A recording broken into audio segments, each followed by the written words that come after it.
Mon climat.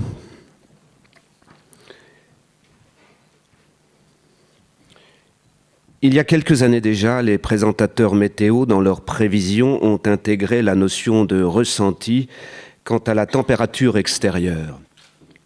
Température 3 degrés au-dessus de zéro, ressenti moins 12, 17 degrés, ressenti 18. Je n'ai pour le moment encore jamais entendu que la température ressentie était identique à la température réelle. Notre ressenti est décidément rebelle. Je serais d'ailleurs curieux de savoir comment est calculé le ressenti de la population, si ces statistiques tiennent compte de la frilosité de chacun, si la personne interrogée porte des bottes ou des espadrilles, si elle a manqué de sommeil dans la nuit qui précède, si elle a perdu son boulot la veille ou gagné au loto, si elle habite en ville ou à la campagne, sa bonne santé mentale et physique, etc., etc., car tout est lié toujours, n'est-ce pas ? La réalité a donc perdu ses billes. Plus de noir, plus de blanc, que du sensible et du subjectif. La science dans ce domaine a donc fait un grand pas dans son désir d'être toujours plus précise, au point de ne plus l'être du tout. Les médiateurs qui tentent de résoudre les conflits entre des personnes le savent depuis longtemps, qui nous apprennent à dire notre ressenti, plutôt que d'assaillir l'autre d'accusations. Je ne reproche rien, je ne te reproche rien, je te dis simplement ce que je ressens lorsque tu agis de la sorte, est en effet un bon début pour éviter de se mettre sur la gueule. Le ressenti individuel ayant supplanté la réalité générale, je me permets donc de donner le mien en toute humilité. Je ne reproche à personne de me faire manger de la merde, mais je tiens à vous dire que je ressens un cancer du sang, des os, du cerveau, du pancréas ou de l'estomac lorsque j'en mange. Je ne reproche pas aux partis politiques traditionnels de ne parler d'écologie que les années bissextiles, c'est-à-dire tous les 4 ans à l'approche de l'élection présidentielle, ou quand le gazon de leurs dirigeants se met à jaunir, mais je ressens un profond malaise d'imaginer que nos enfants, nos petits-enfants et les leurs, accessoirement, payent et vont payer très cher cet irréalisme ou, pour parler trivialement, ce manque de couilles. En effet, je pense que notre plus profond désir à tous pourrait être de laisser l'endroit plus propre que nous l'avons trouvé en entrant. Rien n'est réellement à moi, ni ma petite ou grande maison, mon petit ou grand jardin. Je vis sur un morceau de terre et sous un morceau de ciel qu'on me prête. Je ne suis pas le premier à le dire, quelqu'un me prête ce que je possède. Quelqu'un d'avant, avant, c'est-à-dire personne. Je ne crois ni en Dieu, ni en Yahvé, ni en Allah, je n'ai de carte dans aucun parti, je suis libre de penser et ne crois qu'une seule chose, que le brin d'herbe qui pousse, aussi bien que l'enfant, le caillou, la coccinelle, l'abeille, pour ne parler que d'elle, ou même le moustique, que j'écrase pourtant avec un certain plaisir, parce que quand même il y a des limites, la salade dont je me nourris, la flaque d'eau ou le bigorneau, la liste est longue et je vous l'épargne. Bref, que tout ceci m'est offert et que je dois être prêt à le rendre à personne qu'à lui-même. Je ne suis pas un donneur de leçons, juste un militant de peu qui ne se retrouve pas dans la logique consumériste qui semble se foutre de demain. Et je sais ce dont je parle. J'ai moi-même été élevé au biberon de la croissance effrénée des années 70, de la consommation frivole et addictive, avec des parents commerçants qui vendaient toutes sortes d'appareils électroménagers que nous testions à la maison avant de les vendre en magasin. C'était d'ailleurs, je dois dire, assez poilant d'être le cobaye des dernières inventions technologiques, souvent archi-débiles, créées pour soi-disant soulager la ménagère. Ouvre-boîte, presse-fruits ou couteau électrique, mixeur et batteur toutes catégories, robot Marie, robot Jeannette, ultra-cuiseur à 2 vitesses, fer à repasser turbo, four à chaleur tournante, sorbetière à 2 parfums. La fête des mères était la plus grosse journée de l'année. Tous ces objets que j'ai vus de mes yeux revenir quelques mois plus tard, se faire réparer quand on réparait encore ou atterrir dans les dépôts-ventes parce que la ménagère finissait toujours par se rendre compte mettait beaucoup de temps à trouver la bonne râpe, la bonne presse, les bonnes lames, la bonne brosse, à assembler le puzzle, à tenter une utilisation vaguement concluante, puis à nettoyer à grande eau, essuyer et ranger tout ça dans un placard inaccessible, parce que quand même ça prend un peu de place tout ce petit bordel, avant de finalement atterrir au vide-grenier. Non, je ne suis pas un arriéré, un arriériste ou un refuseur de modernité. J'aime la modernité et ses inventions si elle améliore et simplifie l'ancienneté, si elle n'est pas bouffeuse de kilowatts et si sa vraie raison est de soulager la vie des gens et non de créer des besoins inutiles. On reproche aux soucieux de la Terre et de son devenir d'être catastrophistes, pessimistes, culpabilisateurs, de vouloir revenir à la bougie, mais ce ne sont que des mots. Des mots et de la mauvaise foi, de la controverse qui patine, des combats de coqs politiques, des renvois de patates chaudes, des laisser le boulot à ceux qui vont suivre, de la peur de voir s'envoler nos acquis et se défaire nos habitudes. Ces bonnes vieilles peurs du changement et cette hésitation stérile tuent le désir, tuent la fraîcheur et engendrent la résignation et la morosité. Je participais le week-end dernier à une réunion de famille qui rassemblait plus de 100 personnes qui ne se connaissaient pas toutes. Le placement était libre. Au déjeuner, les convives se sont débrouillés pour se placer entre connaissances. Et puis au dîner, tout le monde, absolument tout le monde, s'est assis par réflexe à la même place qu'au déjeuner. Ce bon vieux réflexe du « j'ai posé une fois mon cul sur cette chaise, alors elle m'appartient ». J'ai personnellement changé de place pour découvrir ainsi de nouveaux visages et de nouveaux discours et j'ai immédiatement été considéré comme le grain de sable qui perturbait la plage. Cette peur ancestrale de ce qui est nouveau ou différent, qui dit non avant de dire oui, nous fragilise et nous abîme. Lorsque cette peur se fissure et se calme, ne sommes-nous pas les premiers à être heureux et fiers d'avoir essayé ? La peur n'est pas le bon moteur. Quand une décision est prise, alors on se retrousse les manches, on solidarise, on transpire ensemble, on se sent intelligent ensemble, on bouge, on essaye, on tente, et la tristesse se dilue. C'est cette joie-là, moi, que j'ai envie de soulever, dire oui, on y va, on fonce, on est courageux, on a du cran. Ne serait-ce pas au fond de cela dont on a envie, d'être surpris et de se surprendre. Le monde associatif est joyeux parce qu'il agit. Il ne tourne pas sur lui-même en agitant des phrases. Son carburant n'est pas l'illusion.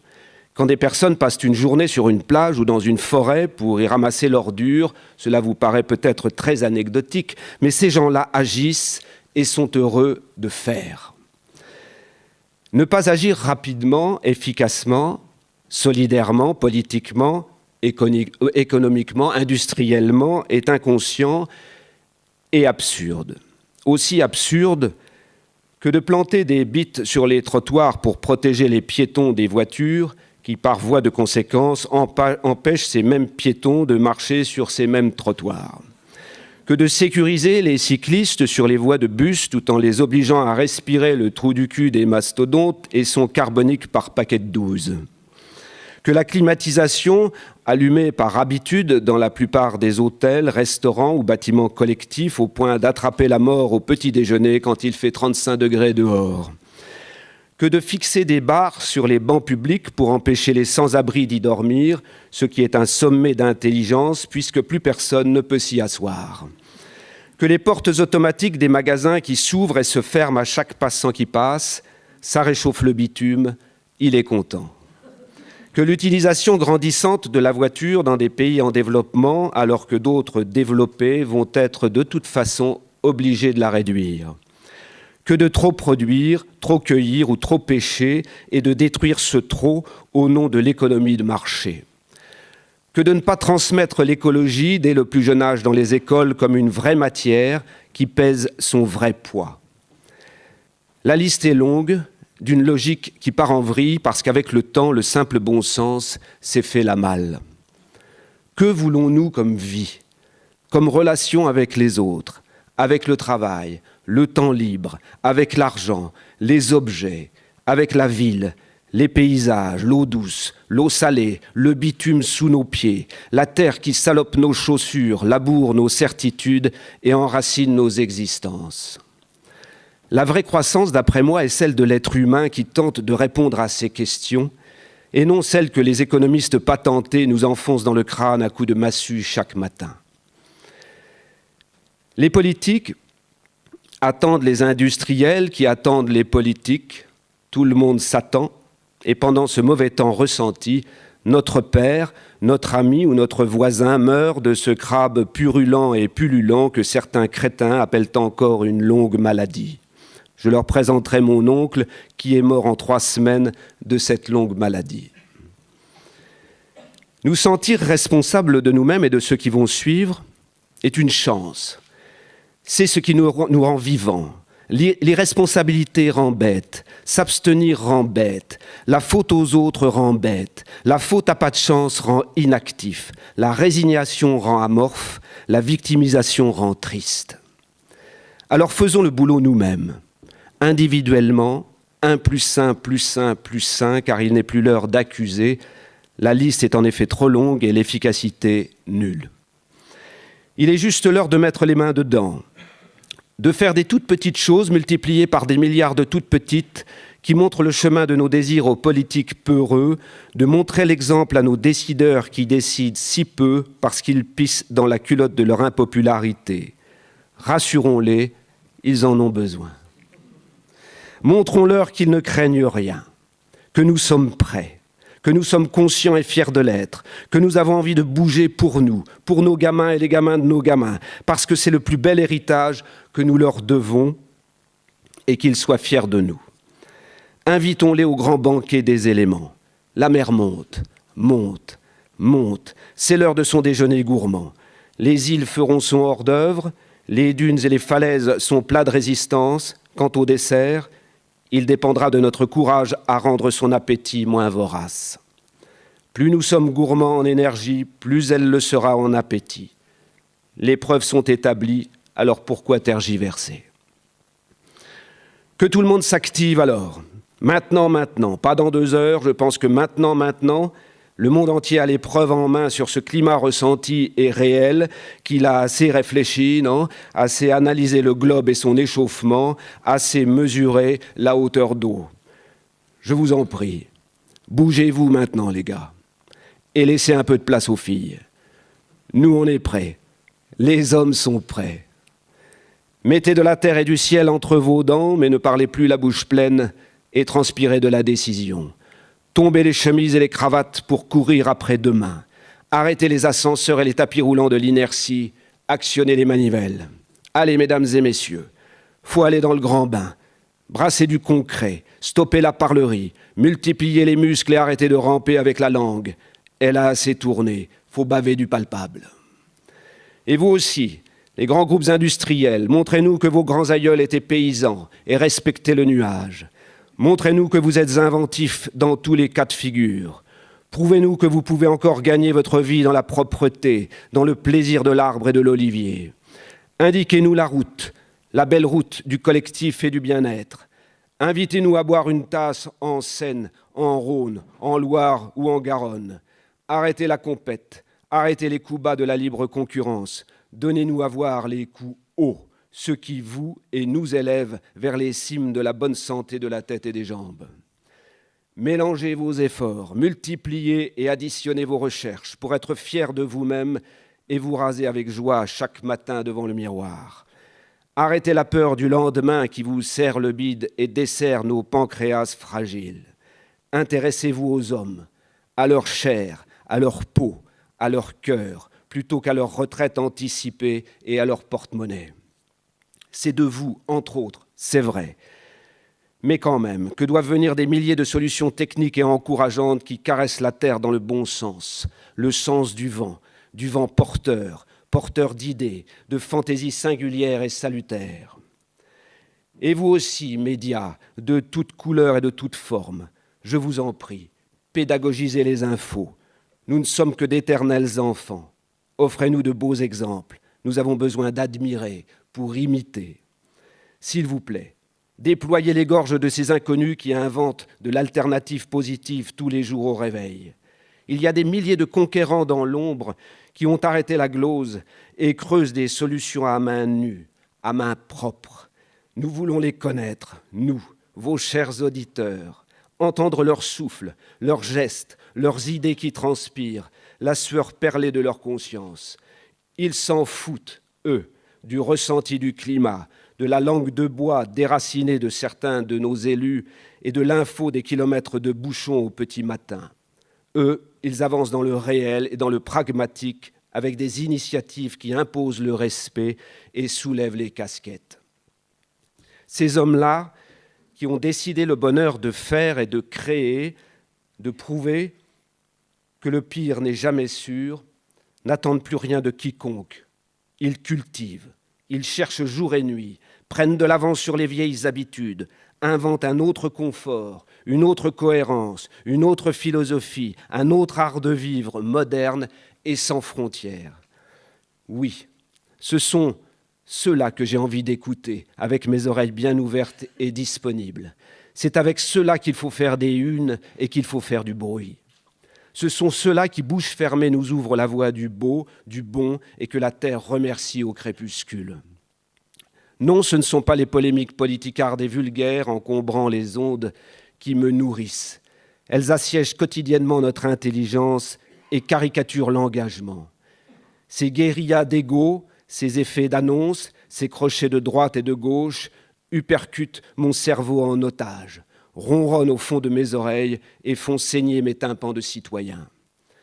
Oui, je vous en prie, laissez plutôt parler les muets, ceux qui sont déjà sur la route des possibles. Ça a l'air tout petit vu de loin, mais ça ne demande qu'à pousser. Il faut simplement arroser de l'eau, s'il vous plaît. Prêtez-leur des tuyaux. Vous les avez, les tuyaux, les bons tuyaux. Vous, alors déroulez. Quant à moi, je vais continuer ma petite œuvre de ma petite vie, de petit militant, en essayant de raboter mes petites et grandes incohérences. Je vais continuer à manger des légumes de saison, à éteindre la lumière quand elle n'éclaire plus que mon absence, à couper l'eau quand elle coule pour n'arroser rien, à expliquer à certains voisins de mon immeuble de ne pas tout mélanger les couleurs, vert, jaune ou blanc, parce que ça les arrange, à prendre du temps pour ça dans l'espace extrêmement convivial du local à poubelle. Voyez, que des petites conneries de tous les jours que mon père, qui ne votait pas écologique, mais qui vivait logique, m'a transmises. Et à rouler, pédaler, pédaler encore et encore avec ma 2 roues. Oui, il faut que je vous parle d'elle, de mon grand amour, la 2 roues, que je chevauche depuis tant d'années sous tous les cieux. Rouler à tout va, rouler à tout vent, d'ouest, de norois, de surois, ceux qui ont du souffle et de l'ambition, ceux de chez moi qui m'apportent les bonnes nouvelles du monde, ceux qui vont plus vite qu'ailleurs, qui ne laissent pas de traces et réinventent le ciel. Ciel poussé par le ciel. Ça bouge, ça s'envole, ça fuit, foule, défoule et renverse, ça explose et ça gueule. Entier et sans entourloupe, ça a traversé tout un océan pour sculpter la pierre, inventer les reliefs et les caractères. Oui, rouler sur ma 2 roues pour faire fondre la boule que j'ai au fond du ventre et toucher du doigt les jours meilleurs. Rouler, pousser sur le quadriceps, faire remonter les vapeurs de mes désirs et de mes impatiences pour les traduire en énergie positive. Depuis plus de 30 ans, je locomotionne la ville au quotidien avec elle, déroule et déboule sur le grand ruban gris. Près de tout, loin de rien, elle m'emporte et me rapporte, à jeun ou bourré, où je veux, quand je veux. Je file, me profile et me faufile entre les tôles, zigzag et m'insinue, me brèche et m'interstice. Prince du bitume, je gagne du temps, de l'énergie, de la fantaisie des chemins et des itinéraires, me joue des étoiles, des bastilles et des concordes aux heures de pointe, fait bisquer les nerveux, nargue les prétentieux et réinvente la ville. Pluie, grêle, neige, soleil à tue-tête. Je respire du carbonique, certes, mais pas plus ni moins que les solitaires dans leur cage de fer. C'est vérifié. Et surtout, je m'amuse. Ma deux roues m'a sauvé et je me sauve avec elle. Je me croyais condamné et captif de la cité. Elle a fait repousser mes ailes fanées. Mais vous n'avez pas froid en hiver ? Non, madame, jamais froid. Je régule mon chauffage à l'intensité de mes efforts. Mais vous n'avez pas trop chaud l'été ? Non, monsieur. Je circonvolutionne moins vite et le tour est joué. Mais vous ne transpirez pas avec votre sac sur le dos ? Non, madame. Il a sa cagette, le sac, à l'arrière. C'est un petit 2 pièces, ma deux roues.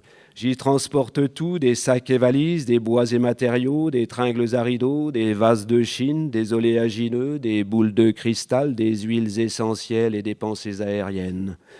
Et puis avec le temps, j'ai adopté sa famille, ses sœurs et ses cousines, la pliante qui prend le train sous mon bras, la de course, la tout-terrain, la tout-chemin, pour le loisir, le sportif ou le contemplatif, selon l'humeur ou la nécessité. Mais vous n'avez pas peur avec toute cette circulation ? Non, monsieur, c'est eux qui ont peur de moi. Et plus nous serons nombreux, et plus ils auront peur de nous, jusqu'à plus de peur du tout, car un jour, il n'y aura que nous, et le Français dépressif aura le sourire en liberté. Essayer, c'est l'adopter. Mais quand même, c'est dangereux ? Non, madame. Ça aussi, c'est vérifié, le moins dangereux des moyens de locomotion individuelle. Et les feux rouges, c'est emmerdant, ça casse l'effort. Non, oui, monsieur, je suis d'accord, ça casse l'effort et c'est pour ça que je les brûle. Mais quand même, c'est dur. Non, madame, ce sont les 4 premiers tours de roue qui sont durs. Après, les jambes se dévergondent et s'envolent. Et puis, si vraiment c'est dur, c'est que vous n'avez pas la bonne 2 roues. Changez-en. Quand on ne vous aime pas, il faut partir. Pourquoi faire dur si on peut faire facile ? Oui, madame, oui, monsieur, la femme est l'avenir de l'homme, écrivait Aragon. Maintenant, les temps ont changé, c'est la 2 roues. Toute forme et tout concept, tricycle, quadricycle, quincycle, sexcycle autogénérateur d'énergie. Les chercheurs cherchent, ils vont trouver si on ne leur met pas des bâtons dans les roues. Nous ne sommes qu'au début du cycle du bicycle. Rigolez, vous verrez. Et c'est en peloton que nous roulerons vers des zones bien conservées, protégées des agressions particulières. Les poumons gonflés d'air vicié, la mission de ces rouleurs planétaires sera de rejoindre des espaces sains, se vider, se remplir d'air pur, repartir vers le pays pollué, se vider du bon air, se remplir d'air vicié et recommencer. Chaque être humain deviendra ainsi un porteur d'air, comme le Tour de France a ses porteurs d'eau. Formidable, non ? Mesdames et messieurs, je vous remercie d'avoir écouté ce discours un peu dispersé, parfois un peu digressif aussi, mais aussi, au fond de moi, jamais confus, car tout est lié à jamais. Ma colère est joyeuse, ma rage entreprenante, mon idéalisme chevillé au corps, ma capacité d'étonnement sans faille et ma naïveté lucide. Quant au climat ressenti, il est partout. La terre dans mon ventre, la mer sous mes bras et le ciel dans ma tête. Partout, je vous dis.